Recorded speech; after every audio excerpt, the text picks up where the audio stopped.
Right, look at you guys, her, yeah. You know, you could look at her, but mostly look in the camera. That would be awesome. Okay. And then what I'd like you to start out is just by saying what your name is, how old you are, where you're from, and then this is my story, and then da-da-da-da-da. Okay, Go for it, okay? awesome. Sounds great.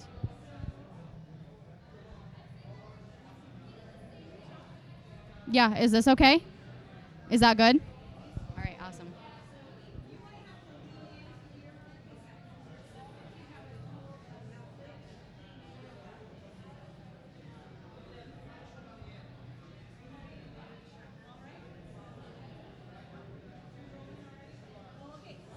Okay, all right.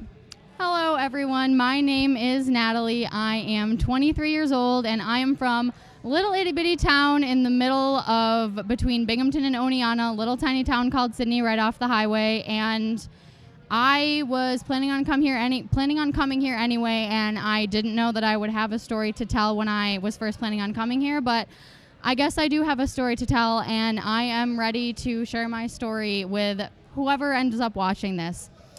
In 2014, I was in a relationship with someone who I went to high school with.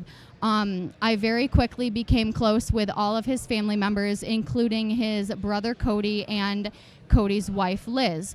We spent a lot of time together over the time that I was dating his brother. We took family trips down to Long Island. We spent the 4th of July together and just all around had a really good time. They were very accepting of me at the time, and that was really nice after graduating high school and going through some own personal family issues I had at home. And after a year and a half of a pretty good relationship, the Cody's brother, who I was dating, ended up cheating on me and dumping and lying and doing the typical douchebag guy thing, I guess you could say. And I lost contact with his entire family because he went and told his family whatever he wanted to tell about me, and none of that was good. So in August of last year, his brother, Cody, reached out to me, and we hadn't spoken in almost 4 years at this point, so it was nice to catch up. I found out that he and Liz had separated and that Liz was doing a 5 to 7 year tour in Germany, and he was at a pretty low point in his life at this point. Things weren't really going well. He wasn't doing well with the divorce from Liz, and he and I just spent a lot of time kind of trying to, get to re-know each other. We both have children, so that was a talking point of ours. And we spent a lot of time last year kind of, getting to know each other. And we lost contact in November of last year. And earlier this week, actually, I was scrolling through my Facebook newsfeed, and a mutual friend of ours I saw had posted something that looked a little bit alarming. And I messaged her to ask what the post was about, and it turns out that when Cody's son Elijah went to stay with his mom in Germany, he just completely derailed and lost it and ended up having a baby girl with another woman. And after that, he just couldn't deal with the fact that Elijah wasn't in his life anymore, so he packed up all his stuff and he went down to Long Island and he hung himself on the 30th of June. And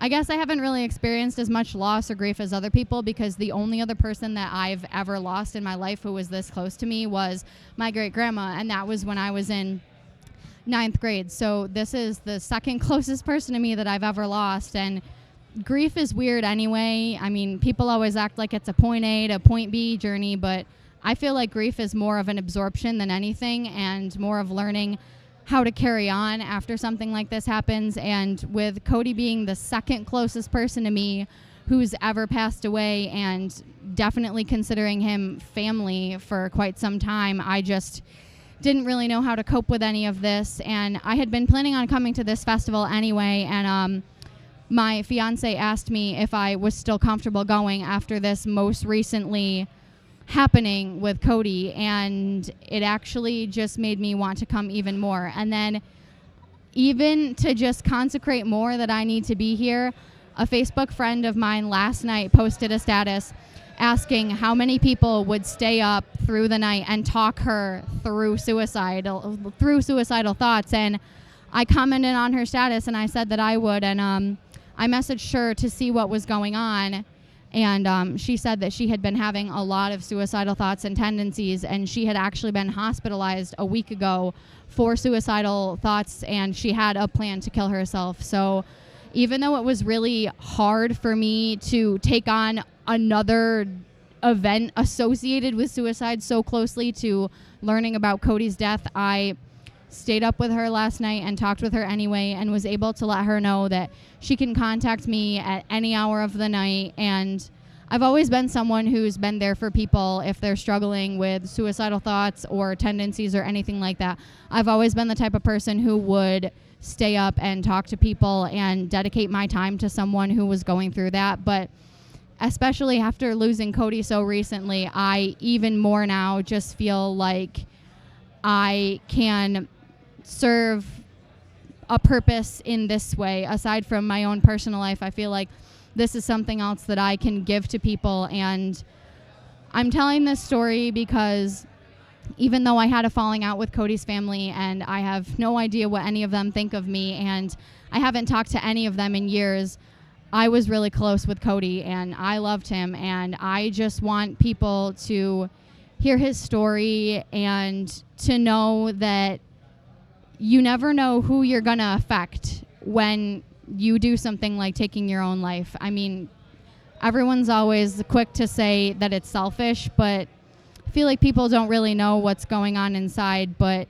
even if you think that no one's going to care, or that no one's going to remember you, or it's not going to matter, I hadn't spoken to Cody in about 8 or 9 months, and it's still affecting me as hard as it is. So don't think that there aren't people out there who are going to miss you and who are going to lay awake at night thinking that they didn't do enough or they didn't intervene enough. And even if you do something as simple as post a status on Facebook asking who would be there for you and who would talk to you, I guarantee you someone is going to see that status, someone like me who's lost someone, and they will reach out to you and they will be there for you. And suicide is a once only decision. It is a one train ride. You don't get to turn around. You never get to take back that decision. So just always know that there is someone out there who cares about you, and there's so many more books to read and things to see and poems to write before you die. And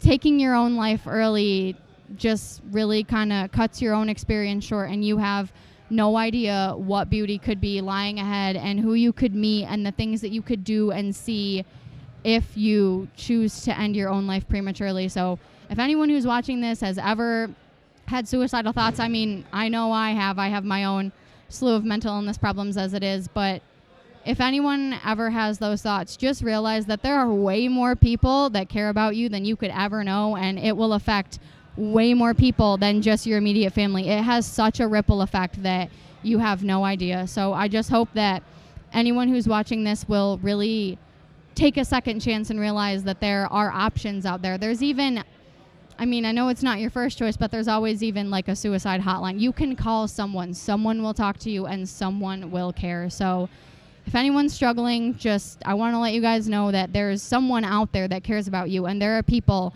who want to go through this life with you and who would miss you every day if you weren't around. So I'm really glad that I was able to share Cody's story, and if you know anyone like Cody, just go out of your way to make sure that they know that you love them and that they know that you care about them, and just maybe give them a reason to have a second thought about suicide, and just realize that there's a lot more to life than what's going on in your own head. Thank you. Awesome. Yes.